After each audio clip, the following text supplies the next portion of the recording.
아멘을 그렇게 하고 싶으셔가지고. 네, 가브리엘 찬양대 귀한 찬양 감사합니다. 옆에 있는 분들 인사 나눕시다. 주 안에서 사랑합니다. 반갑습니다.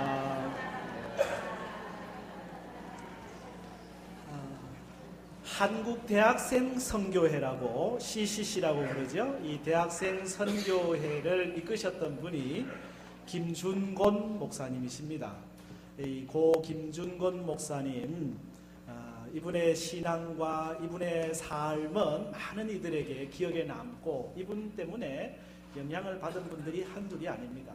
이분이 학생들 운동을 많이 하셨는데 이 학생을 위한 특별 집회에 강사로 초청이 되셨어요. 그러니까 학생들은 참 이 우리 김 목사님이 무슨 말씀을 우리에게 주실까 그런 기대를 가지고 그렇게 말씀을 경청을 했죠. 설교가 길지는 않았지만은 그 설교에 많은 은혜를 받는데 그 설교 말미에 목사님이 이렇게 말씀을 하셨어요. 제가 여러분에게 어떤 질문을 하든지 여러분들은 오직 예수 이렇게 대답을 하시기를 바랍니다. 그렇게 말씀을 하시고는 질문을 쭉 하셨다는 거예요.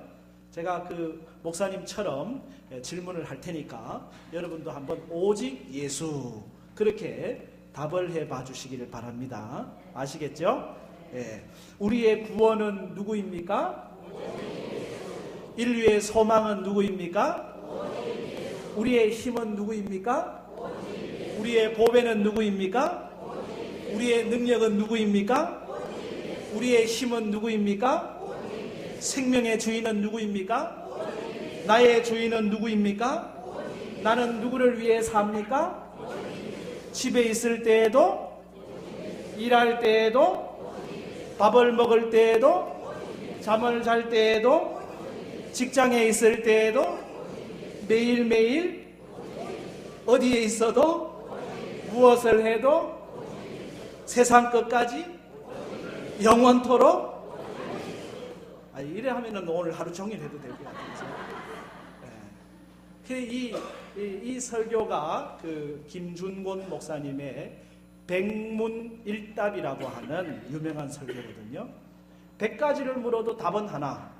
백문일답이라고 하는, 다시 말하면은 우리 목사님의 마음속에는 오직 예수, 무엇을 하든지 오직 예수.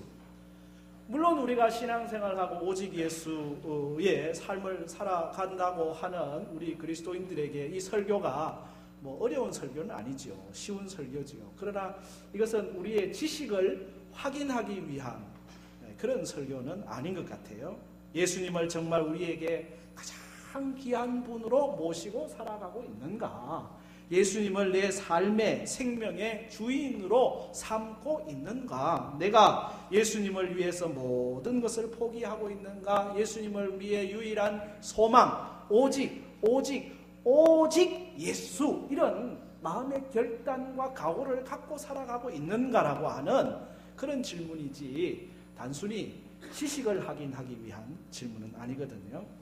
목사님은 이런 삶의 내용과 태도를 가지고 평생을 사신 것 같아요. 그분이 이제 딸이 둘이었는지 셋이었는지 하여튼 두 번째 사위를 맞을 때 사위를 만나서 이제 뭐라 그래야 되나요? 면접을 한다고 그래야 되나요? 사위에게 질문을 하는 거예요. 뭐라고 질문하느냐? 여러분 뭘 질문하고 싶으세요? 근데 이 목사님의 질문은 이거였습니다. 자네는 예수님을 어떻게 생각하는가? 그게 질문이었어요. 근데 그 사위가 뭐라고 대답했냐면, 저는 예수님을 죽도록 사랑합니다. 그랬더니 목사님이 눈물을 글썽이면서 그러면 됐네. 그리고 사위로 맞아 드렸다고 하는 일화가 있어요. 뭔 얘기입니까? 사위를 맞을 때도 그 사위가 정말 예수님을 어떻게 생각하는지 그것이 가장 중요한 목사님의 관심사였다. 오직 예수의 삶을 일평생 선교적 삶을 살다가 주님 부르셨거든요. 여러분 최근에 영화관에 많은 영화관에 오픈되지는 않았습니다만은 영화관에 오픈돼서 상영을 했던 영화가 신이 보낸 사람이라고 하는 이 영화입니다. 이 신이 보낸 사람이라고 하는 영화는 북한의 인권 실상을 낱낱이 보여주는 그런 영화인데 이 북한의 인권 실상을 바로 북한의 지하교인들의 삶을 통해서 보여주는 거예요. 지하교인들이 복음을 갖고 있고 예수를 알고 신앙생활하고 믿음생활하고 싶은데 모든 게 닫혀져 있잖아요. 그래서 신앙생활 한다는 이유 때문에 잡혀가고 죽게 되고 고문당하고 아파하고, 그래서 이 북한의 인권 실상을 이 영화 한 편을 통해서 드러내는데, 지난번 제네바에서 있었던 유엔 인권 이사회, 여기에서도 이 영화가 상영이 되고, 영국 의회에서도 상영이 되고, 또 우리 대한민국 국회에서도 이 영화가 상영이 됐습니다. 북한의 인권 실상이 어떤가를 보여주면서 동시에 북한 지하 교인들의 신앙과 그 삶이 얼마나 처절한가라고 하는 점도 보여주었거든요. 눈에 보이는 유형의 교회당은 없어도 환경적인 제약으로 인해서 정기적으로 예배를 드릴 수는 없어요. 다 뿔뿔이 흩어져서 시간대도 달리 해가지고 어느 산에 한 골짜기에 모여서 예배 드려야 되는 상황이에요. 발각이 되면은 생명을 부지할 수가 없어요. 정치 수용소로 가든지 사형을 당하든지 그런 핍박과 고난이 있어요. 그럼에도 불구하고 그런 상황 속에서 예수를 믿는 거예요. 여러분, 오늘 우리가 그런 상황 속에 있다고 하면 우리 중에 예수를 믿고 있는 사람이 몇 명이나 될까라는 생각을 하게 하는, 다시 말하면 그들은 오직 예수, 주를 위하여 나는 살 수도 있고 주를 위하여 나는 죽을 수도 있다, 이런 믿음으로 믿음 생활하고 있는 거거든요. 그러고 보면은 우리가 북한을 위해 기도하고 있지만은 북한의 지하교회 성도들은 오늘 우리를 위해서 기도하고 있다는 얘기를 듣습니다. 우리의 믿음이, 우리의 신앙이 오직 주를 위한 신앙이 되고 있는가? 우리가 성지를 순례를 하게 될 때 로마의 카타콤을 방문하게 되거든요. 또는 터키의 가파도기아라든지 대린구유라든지 초대교회 성도들이 고난을 당하고 핍박을 당한 흔적들을 우리가 방문해 보면은 성도들은 한결같이 오직 주를 위하여 살기도 하고 죽기도 하는 그 신앙으로 믿음을 지켜왔던 것을 우리가 경험하게 되는 겁니다. 한국인들은 외식하는 자리에서 함께 둘러 앉으면은 여기저기에서 위하여라고 이렇게 외치기를 좋아하거든요. 위하여. 사실 우리 삶이라는 게 그래요. 삶이라고 하는 것은 무엇을 위하여의 삶을 삽니다. 어떤 사람은 자신을 위하여 살기도 하고, 또 어떤 사람은 남을 위해 사는 사람도 있어요. 어떤 사람은 자신의 권력이나 쾌락이나 명예를 위해 살기도 하고, 또 어떤 사람은 정의와 사랑과 평화를 위해 살기도 합니다. 육체적인 것을 위해 살기도 하고, 또 영적인 것을 추구하면서 살기도 해요. 무엇을 위해 사느냐가 그 사람의 인생이 되는 거거든요. 나는 무엇을 위해 사는가, 그것이 내 삶을 정의하는 내용이 된다라고 하는 것입니다. 예수 믿는 사람은 누구냐? 언젠가 말씀드렸죠. 목적이 바뀐 사람이라는 거예요. 무엇을 위해 사느냐의 목적이 바뀐 사람들이 그리스도인들입니다. 예수님은 제자들을 부르실 때 그들이 다 어부 출신이 많아요. 물고기 잡고 있었어요. 그런데 예수님은 그들을 부르시며 뭐라고 말씀하십니까? 내가 너희로 사람을 낚는 어부가 되게 하리라.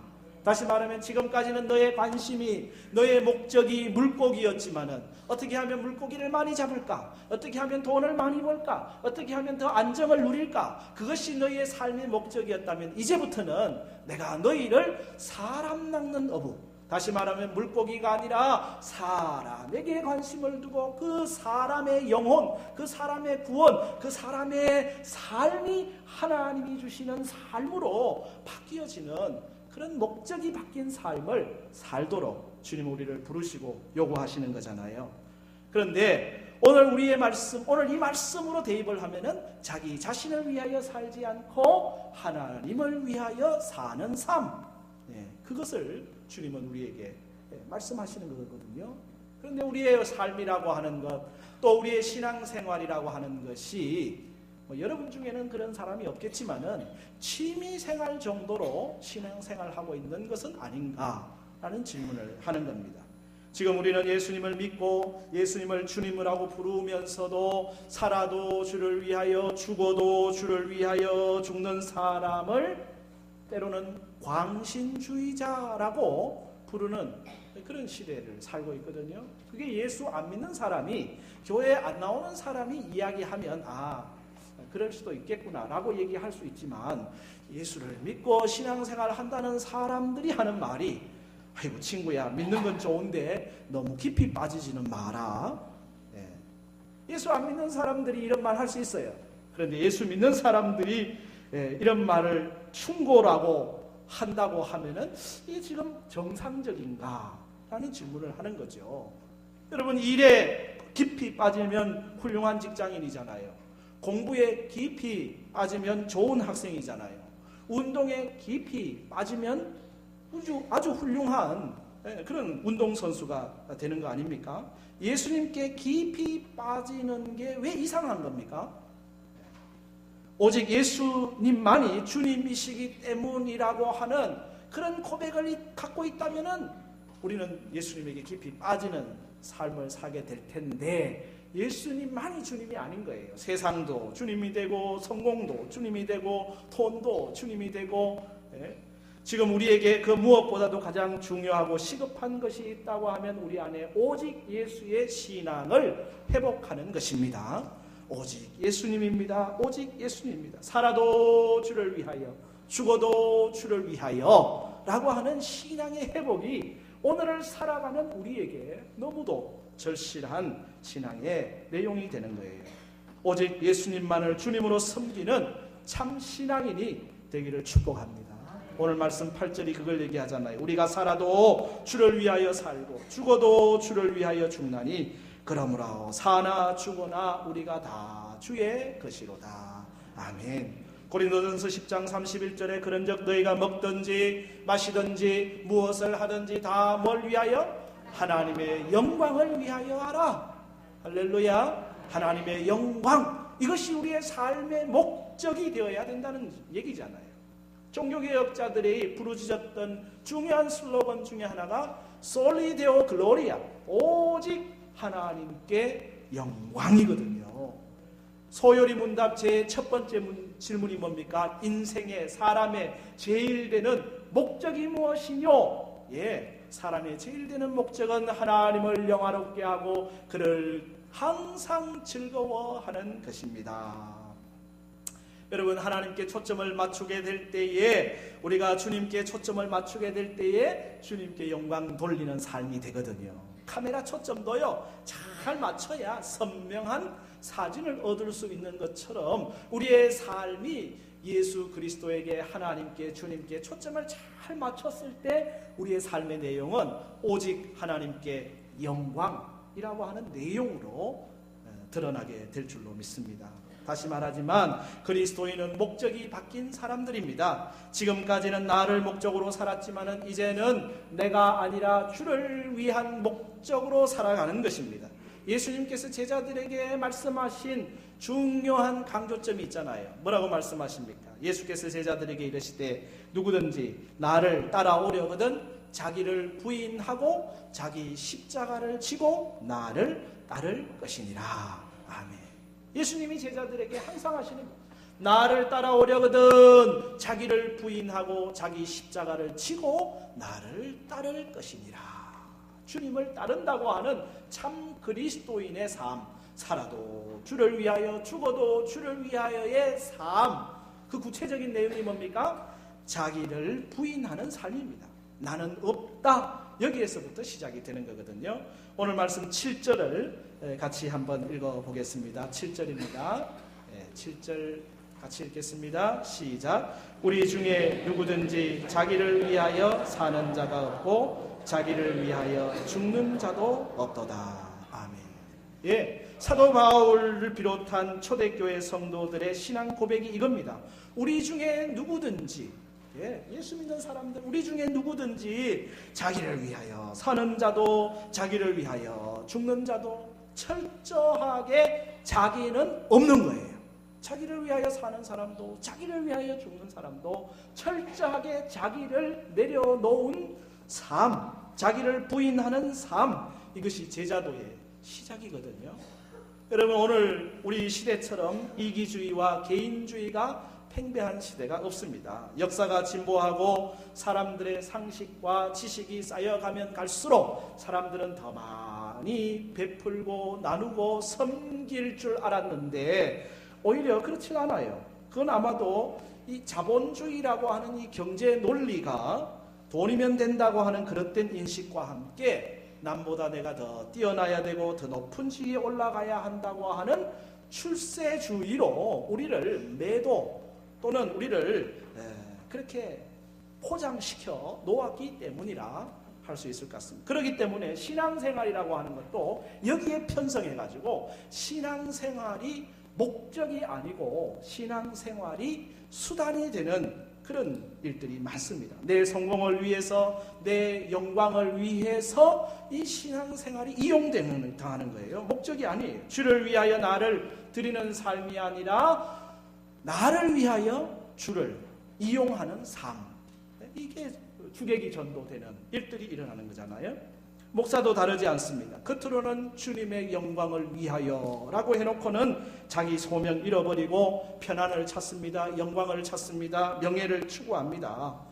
오늘 목회단상에서 인용하고 있는 유진 피터슨의 목회자의 소명이라고 하는 이 책에 보면은 요나의 이야기를 통해 가지고 이 유진 피터슨이 목회자의 소명을 이야기해요. 하나님이 니누에로 요나로 하여금 가게 하거든요. 너 니누에로 가라, 니누에로 가라. 근데 요나 입장에서는 니누에가 마음에 안 듭니다. 니누에는 죄악의 도성입니다. 니누에는 사납습니다. 니누에 가서 요나 자신이 영광을 얻을 것 같지 않습니다. 거기에다가 죄를 선포해야 되고 심판을 선포해야 됩니다. 욕을 얻어먹을 게 뻔합니다. 핍박받을 게 뻔합니다. 그러니 니누에 가고 싶지 않은 거예요. 니누에가 아니라 그는 화려한 다시스를 선택합니다. 다시스는 평안합니다. 다시스는 영광이 있습니다. 다시스에서는 존경받을 수 있거든요. 그러니 하나님이 부르신 니누웨의 소명을 버려버리고 화려한 다시스를 쫓아가고 있는 요나의 모습이 오늘 우리 시대의 모습이에요. 이것은 일단 비단 목사에게만 나타나는 현상이 아니라 오늘 우리 교회 직분자들도 내키지 않는 니누웨보다 화려한 다시스를 선호하는 경향이 있다는 거예요. 힘든 자리, 수고의 자리보다는 자기 영광을 구하는 자리, 번영을 구하는 자리를 더 즐거워하고 하나님이 가라고 하신 자리보다는 내가 원하는 자리로 소명을 잃어버린다는 겁니다.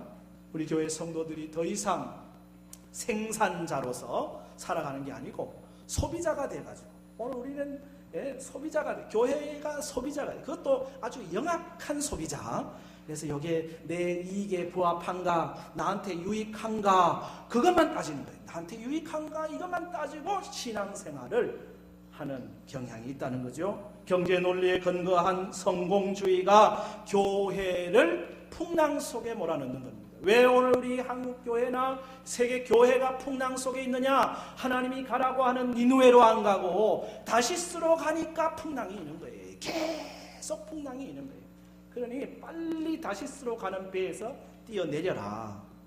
뛰어내린다고 죽냐? 안 죽는다. 하나님이 이미 물고기 준비해놨다. 그 물고기 속에 들어가가지고 3일 3야 꿇어 엎드리고 기도하고 간구하고 묵상하고 다시금 소명을 재발견해야 하나님이 우리를 사용하시는 거 아니냐. 유진 피터슨 목사님이 우리에게 주시는 소명에 대한 자각입니다. 참된 신앙이라고 하는 것은 자기를 부인하는 것에서부터 시작합니다. 자기를 위하여 사는 자가 없고 자기를 위하여 사는 자가 없고 이게 제자의 삶의 시작이거든요. 그래서 사도 바울은 갈라디아 2장 20절 고백하기를 내가 그리스도와 함께 십자가에 못 박혔나니 그런즉 이제는 내가 사는 것이 아니 오직 내 안에 그리스도께서 사시는 것이라. 이제 내가 육체 가운데 사는 것은 나를 사랑하사 나를 위하여 자기 자신을 버리신 하나님의 아들을 믿는 믿음 안에서 사는 것이다. 그렇습니다. 우리는 예수 그리스도께서 십자가에 못 박히실 때에 우리의 옛사람도 함께 십자가에 못 박혀 죽었습니다. 예수와 함께 죽은 사람만이 예수와 함께 다시 삽니다. 내가 예수와 함께 십자가에 죽었다고 하는 것은 무슨 얘기입니까? 이제 내가 사는 것은 내가 사는 것이 아니고 내 안에 그리스도께서 사시는 것이라. 내 안에 사시는 그리스도는 무엇을 위해 살까요? 자기 자신을 위해 살까요? 아니요. 오직 하나님의 영광을 위하여, 하나님의 뜻을 이루기 위하여 주님이 사신다고 하면 내 안에 사시는 그리스도 때문에 오늘 나의 삶이란 주님을 위하여의 삶이 되어야 될 줄로 믿습니다. 주님의 영광을 위하여의 삶이 되어야 된다. 그러기에 사도 바울은 내가 그리스도와 함께 십자가에 못 박혔나니 이제는 내가 산 것이 아니 오직 내 안에 그리스도께서 사신 것이다 고백하고 있는 것입니다. 사도행전 20장 24절에도 그는 말합니다. 내가 달려갈 길과 주 예수께 받은 사명 곧 하나님의 은혜의 복음을 증언하는 일을 마치려 하면은 나의 생명조차도 조금도 귀한 것으로 여기지 아니하노라. 내 생명 주를 위하여 내려놓는다. 왜? 내게 맡기신 하나님의 이 놀라운 복음 증언, 생명, 소명 이걸 위해서는 나를 내려놓고 나를 부인하는 삶을 살게 된 것이거든요. 이것이 오늘 주님이 우리 주를 위하여 사는 삶의 시작입니다. 나를 부인하는 데서부터 시작되는 거예요. 그 다음 한 걸음 더 나아가면 자기 십자가를 지는 삶을 살게 되는 거거든요. 여기 8절 말씀을 같이 다시 읽겠습니다. 우리가 살아도 주를 위하여 살고 죽어도 주를 위하여 죽나니 그러므로 사나 죽으나 우리가 주의 것이로다. 아멘. 살아도 주를 위하여 죽어도 주를 위하여 라고 하는 말 속에는 내가 주님을 위하여 죽을 각오도 한다라는 말씀이잖아요. 십자가를 진다는 건 뭐예요? 십자가는 죽음입니다. 주님을 따를 때 자기를 부인하고 자기 십자가를 지고 와라. 주를 위하여 나는 죽을 각오도 되어 있습니다. 이것이 거룩한 주님의 부르심에 대한 응답이잖아요. 오늘 우리 교회가 주의 이름을 거룩하게 하지 못하는 근본적인 이유가 어디에 있을까요? 그것은 주를 위하여 나는 죽겠습니다. 주의 교회를 위하여 나는 죽겠습니다 하는 믿음이 우리 안에 약해져 있기 때문은 아닙니까? 교회는 죽더라도 나는 살아야 되겠습니다 라고 생각합니다. 예수의 이름은 욕 먹더라도 내 이득은 챙겨야 하겠고 내 명예는 챙겨야 하겠고 나는 죽을 수 없다. 그러니 결국 하나님의 이름은 땅에 떨어지고 교회의 명예는 땅에 떨어지는 거거든요. 교회를 살리기 위하여 나는 죽겠습니다. 주님의 이름을 위하여 나는 내려앉겠습니다. 이 믿음, 이 신앙이 오늘 우리에게 있어야 하는데 청량리 중앙교회 담임하시고 우리 교단 총회장을 역임하셨던 임택진 목사님이 교회 지도자들에게 주신 유명한 말씀이 있습니다. 그 말씀은 아생교회사 아사교회생이라고 하는 말이거든요. 풀면 내가 살면 교회는 죽고 내가 죽으면 교회는 산다. 다시 말하면 내가 살면 주님은 죽고 내가 죽으면 주님은 사신다. 그런 말씀.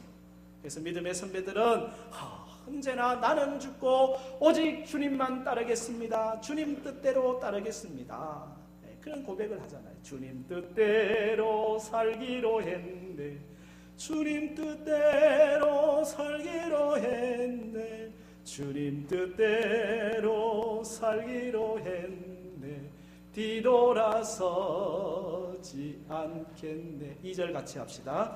이 세상 사람 날 몰라줘도 이 세상 사람 날 몰라줘도 이 세상 사람 날 몰라줘도 뒤돌아서지 않 세상 등지고 세상 등지고 십자가 보내 세상 등지고 십자가 보내 세상 등지고 십자가 보내 뒤돌아서지 않겠네.